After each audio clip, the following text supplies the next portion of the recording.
So in 2008, Rick Santorum was speaking to at a place called the Press and People of Faith and Politics. Oh, thank God. They never had one of those before. It was sponsored by Oxford Center for Religion and Public Life. And he had some curious things to say. First of all, he thinks that the Democrats are the party of Woodstock. They're obsessed with Woodstock. They're obsessed with sex. It's kind of ironic because all he ever does is talk about sex, especially in this speech. And he called Woodstock, quote, the great American orgy. Which, you know, I don't know if that was true or not. I hope it was. I hope it was a good time. But every time I hear Republicans talking about it, they sound so bitter that they were not involved. Like, no Republican ever went to Woodstock and then came back and derisively called it an orgy. All the ones who couldn't go and were dorks and losers and didn't get to have fun at that time turned around and go, oh, it was a great American orgy. I hated it as I watched it from home and didn't take part in it. Boo-hoo. So, when they ask him about sex, well, let's expand on that quote. He says, Woodstock is the great American orgy. This is who the Democratic Party has become. They have become the party of Woodstock. They prey upon our most basic primal lusts, and that's sex and the whole abortion culture. It's not about life. It's about sexual freedom.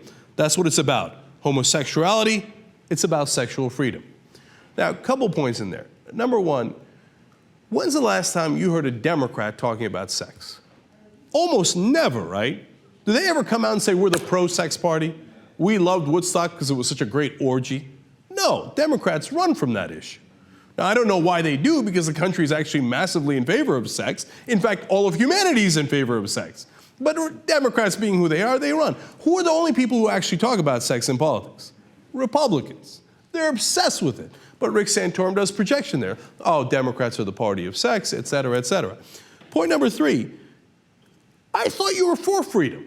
Isn't it funny how Rick Santorum's like, I'm for liberty and freedom, unless it comes to sex, in which case I want to control your sex life and tell you who you can and can't have sex with, and what kind of orgies you can and cannot attend, who you can fall in love with, who you can get married to. But wait a minute, I thought you were for freedom. No, no, no. When it comes to sexual freedom, Rick Santorum's got to get in your bed and figure out what's going on. It's gross hypocrisy. All right, now, one more quote in that regard. He also went on to say in that same conference, quote, it comes down to sex. That's what it's all about. See, that's so telling, because he's talking about Democrats, but in reality, he's totally describing his entire career. What's Rick Santorum known best for? It's not for the K Street Project, where he put Republicans and lobbyists together, although he should be best known for that. It's not for protecting the energy companies and the healthcare companies, which he did, right? It's not for anything he accomplished as a conservative. It's for talking about sex and how anti-sex he is.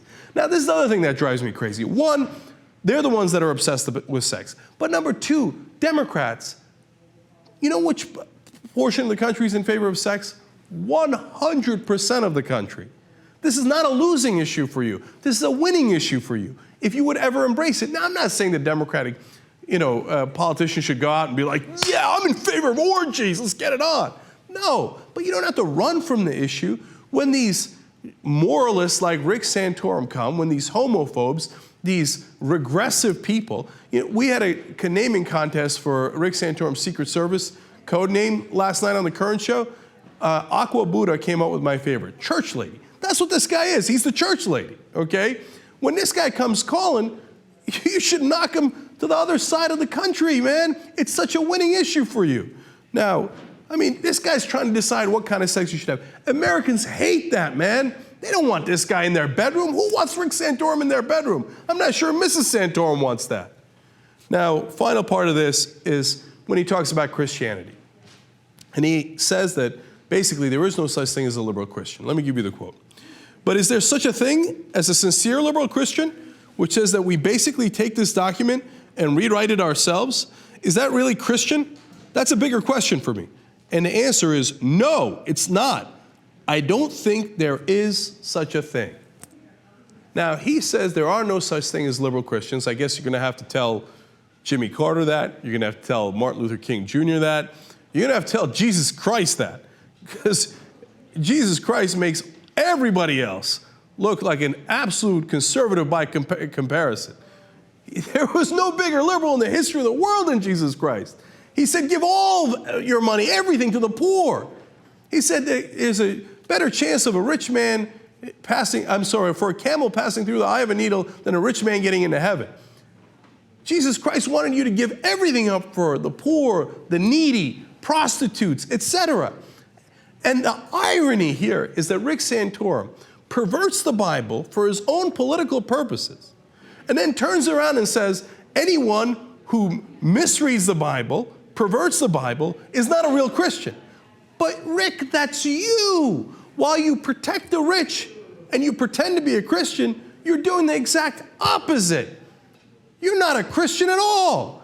And then you turn around and say anyone who actually does care about the poor, anyone who actually realizes the focus of the New Testament is to help others, well, then they're not real Christians. That is the height of irony, man. Rick Santorum is as big a fraud as there is, and he's absolutely obsessed with sex, probably because he didn't get enough.